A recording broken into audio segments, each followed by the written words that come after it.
Hello students, good morning. Vision इंग्लिशच्या YouTube चॅनलमध्ये मी अक्षय सर तुमचं स्वागत करतो. पहिल्यांदा सर्व विद्यार्थ्यांना दसऱ्याच्या हार्दिक शुभेच्छा. आजचा जो व्हिडिओ आहे तो व्हिडिओ इनडेफिनेट प्रोनाउन्स संदर्भात आहे. So in today's video lecture we are going to discuss about what exact the construction of indefinite pronounce.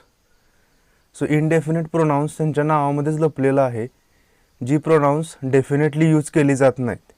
किंवा आपण जे पर्सनल प्रोनाउन बघितले I, we, you, he, she, it, हे आपण सेंटेन्सेसमध्ये त्याचं असणारं जे लोकेशन आहे, त्याचं असणारं जे स्थान आहे ते फिक्स असतं. पण यांचं असणारं स्थान फिक्स नाही, तर त्याचे असणारे काही रूल्स आपल्याला या ठिकाणी पाहायचे आहेत. इनडेफिनेट प्रोनाउन्स हे दोन पर्टिक्युलर पार्टमध्ये डिवाइड होतात. एक सिंग्युलर असतो, दुसरा प्लुरल असतो. आणि काही असे सुद्धा इनडेफिनेट प्रोनाउन्स असतात की जे सिंग्युलर आणि प्लुरल या दोन प्रकारामध्ये वर्क करतात.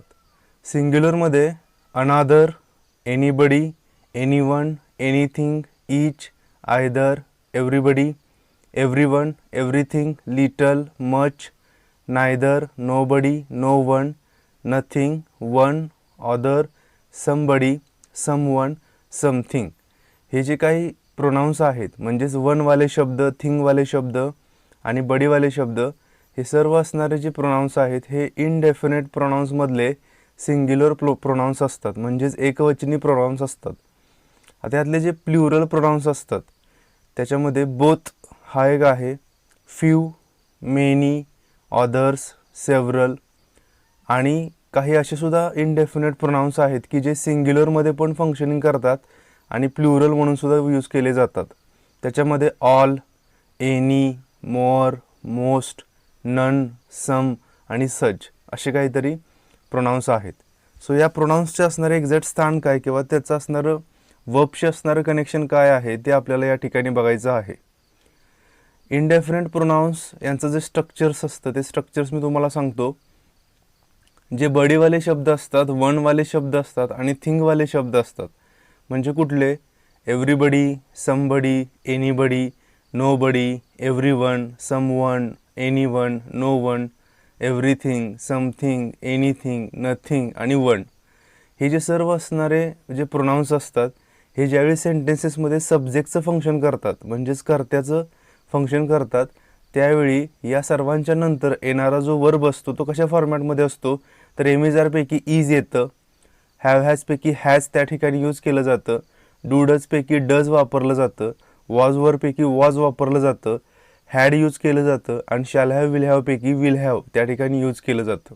म्हणजे वाक्याची सुरुवात जर everybody, somebody, anybody, nobody, everyone, someone, anyone, no one, everything, something, anything, nothing, one या असणाऱ्या जर प्रोनाउन्सनी झाली असेल तर त्याच्यानंतर पुढे आत्ता मी सांगितलेली असणारी जे क्रियापदं आहेत ती वापरली जातात.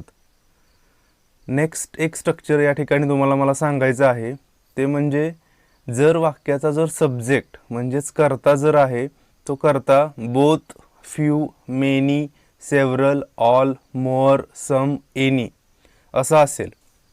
एक गोष्ट या ठिकाणी एक इम्पॉर्टंट आहे, या सर्व असणाऱ्या प्रोनाउनच्या नंतरचा येणारा जो काही नाउन आहे तो कसा असणार आहे, तर प्लुरल फॉर्ममध्ये असणार आहे. त्यामुळं साहजिकच आहे त्याच्यानंतर येणारं जे क्रियापद असणार आहे ते सुद्धा प्लुरल म्हणजेच अनेकवचनी क्रियापद आपल्याला वापरावं लागणार आहे. म्हणजे both, few, many, several, all, more, some, any या सर्व असणाऱ्या प्रोनाउन्सच्या नंतर are, were, will, have, had, will have, do, did आणि ऑल मॉडल्स म्हणजे can, could, shall, should, would यापधले सगळे मॉडल्स त्या ठिकाणी आपण वापरणार आहोत. आता काही एक्झाम्पल्स आपण बघू म्हणजे तुम्हाला हे जे काही स्ट्रक्चर्स आहे ते स्ट्रक्चर लक्षात येतील. फर्स्ट एक्झाम्पल आहे somebody has stolen my wallet. इथं समबडी हा सब्जेक्ट म्हणून आलेला आहे आणि हा समबडी आहे त्यामुळे त्याच्यानंतर आपण इथं हॅज वापरलेला आहे. एक्झाममध्ये स्पॉट एररसाठी असे क्वेश्चन्स विचारले जाऊ शकतात. एक्झाममध्ये दोन वाक्य हे जी वाक्य आहेत हे दोन प्रकारे देतील. Somebody has stolen my wallet आणि दुसरं somebody have stolen my wallet. आणि क्वेश्चन असेल choose the correct sentence. So अशा वेळी तुम्हाला त्या सब्जेक्ट आणि वर्बचं असणारं जे कनेक्शन आहे ते कनेक्शन त्या ठिकाणी माहिती असलं पाहिजे. सेकंड सेंटेन्स आहे everyone is working in the garden. Everyone या ठिकाणी सब्जेक्ट आहे आणि त्यानंतर इज आलेला आहे. ह्या सगळ्या गोष्टी खूप महत्त्वाच्या आहेत. Everyone is working in the garden म्हणजे एव्हरीवन आणि इज याचं असणारं जे रिलेशन आहे त्यालाच आपण सब्जेक्ट वर्ब ॲग्रीमेंट असं म्हणत असतो. थर्ड आहे nobody has attended this seminar. या ठिकाणी नोबडी आलेला आहे आणि त्यानंतर इथं हॅज आलेला आहे. हेही खूप इम्पॉर्टंट आहे. फोर्थ आहे something was different in these photos. Something नंतर इथं वॉज आलेला आहे. Nothing was happened on the road. Nothing नंतर वॉज आलेला आहे. सिक्स्थ आहे nobody was there to rescue the child. या ठिकाणी सुद्धा नोबडी नंतर वॉज आलेला आहे. आणि seventh no one has come for the funeral ceremony. Funeral ceremony अंत्यविधी संस्काराचे जे असणारा जो कार्यक्रम असतो त्याला आपण फ्युनरल सिरेमनी असं म्हणतो.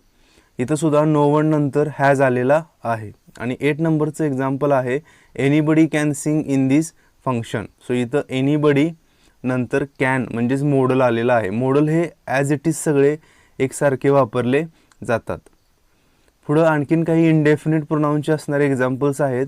पहिलं एक्झाम्पल आहे बोथ आर क्रिमिनल्स. मगाशी मी म्हटलेलं आहे की हे जे सर्व जे तुम्हाला दिसत आहेत म्हणजे बोथ आहे, मेनी आहे, फ्यू आहे, एनी आहे, सेव्हरल आहे आणि ऑल आहेत.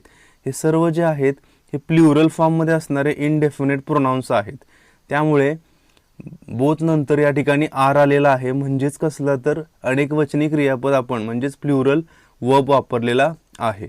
सेकंड आहे many players have participated in the press conference. इथं मेनी नंतर प्लेयर्स आलेला आहे. इंग्लिशमध्ये हे खूप महत्त्वाचं असतं की मेनी नंतर या ठिकाणी जर प्ल्युरल नाउन आला तर साहजिकच आहे त्याचा जो वर्ब असणार आहे हा सुद्धा कसा असणार आहे तर प्ल्युरल वर्बच आपण वापरायचा आहे. So many players have participated in the press conference. Third example आहे few people don't vote in the election. इथं फ्यू हा जो आहे तो इनडेफिनेट प्ल्युरल प्रोनाउन आहे आणि त्या ठिकाणी पीपल हा आहे तो प्ल्युरल नाउन आलेला आहे आणि त्यामुळेच आपण इथं सिम्पल प्रेझेंट टेन्सच्या सेंटेन्समध्ये डोंट वापरत असतो. सो इथं आपण डोंट वापरलेला आहे. फोर्थ आहे any books were tore in all corners. Any books, books जो आहे तो प्ल्युरल आहे आणि त्याच्यानंतर वर WERE वर हा आहे तो हेल्पिंग वर्ब तिथं यूज केलेला आहे. फिफ्थ आहे several houses have damaged in the flood. Several नंतर हाऊसेस हा प्ल्युरल आहे त्यामुळं आपण इथं हॅव यूज केलेला आहे. 6 नंबरचं एक्झाम्पल आहे all matches have been cancelled. All नंतर मॅचेस हा जो आहे तो त्या ठिकाणी प्ल्युरल नाउन आहे. So that's why we used have plural verb. Rules in the indefinite pronouns. Indefinite प्रोनाउन्समधले आणखीन काही 2 रूल्स आहेत. ते रूल्स या ठिकाणी आपण समजून घेऊयात. None, nobody, anyone, someone, everyone, everybody आणि समबडी या जर इनडेफिनेट प्रोनाउन्स नंतर ऑफ द ही जर फ्रेज आली म्हणजेच कसं none of the, nobody of the, anyone of the, someone of the, everyone of the, everybody of the, somebody of the असं जर वाक्याची सुरुवात झाली असेल आणि त्यानंतर जर प्ल्युरल नाउन आला असेल अनेक वचनी नाम आला असेल तर 100% आपण त्या ठिकाणी सिंग्युलर वर्ब यूज करायचा असतो. आता सिंग्युलर वर्बची कन्सेप्ट काय आहे तर एमिजार मधला इज हा सिंग्युलर आहे. वॉज वरपैकी वॉज हा सिंग्युलर आहे. त्याचबरोबर हॅव हॅज पैकी हॅज हा सिंग्युलर आहे. डू नॉट, डज नॉट मध्ये डज नॉट हा सिंग्युलर आहे. सो असे जे सिंग्युलर्स असतात ते सिंग्युलर्स आपण त्या ठिकाणी यूज करत असतो. एव्हरीथिंग, समथिंग, नथिंग, एनिथिंग या सुद्धा असणाऱ्या इनडेफिनेट प्रोनाउन्सच्या नंतर जर ऑफ द ही जर फ्रेज आली असेल आणि त्यानंतर प्ल्युरल नाउन असेल तर त्यानंतरचा येणारा जो काही वर्ब आहे तो सिंग्युलर वापरला जातो. आता हे जे रूल्स आहेत हे रूल्स कसे अप्लाय होतात त्याचे काही एक्झाम्पल्स आपण पुढं बघूयात. Examples of indefinite pronounce. पहिला आहे everyone of the girls has given all the exams. बघा वाक्याची सुरुवात एव्हरीवन ऑफ द गर्ल्स याने झालेली आहे त्यामुळं पुढे येणारा जो काही वर्ब आहे तो हॅज दिलेला आहे. सेकंड आहे someone of the students is preparing for the competitive exam. Someone आहे, त्यानंतर ऑफ द ही फ्रेज आहे, त्यानंतर स्टुडंट्स हा प्लुरल नाउन आहे, त्यामुळं ती पुढं आलेला जो काही वर्ब आहे तो सिंग्युलर वर्ब आलेला आहे की जो इज आहे. Third, everybody of the players was practicing on the ground.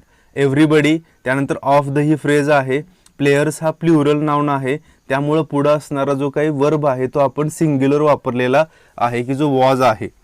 Fourth, none of the people doesn't attend this meeting. Maximum मुलांचं काय होतं की आपण प्लेयर्स, स्टुडंट्स, गर्ल्स या असणाऱ्या प्लुरल नाउनला फोकस करून पुढचा असणारा हेल्पिंग वर्ब यूज करत असतो. पण इथं नियम हा आहे तो वेगळा आहे जरा, त्यामुळे तो समजून घेणं खूप इम्पॉर्टंट आहे.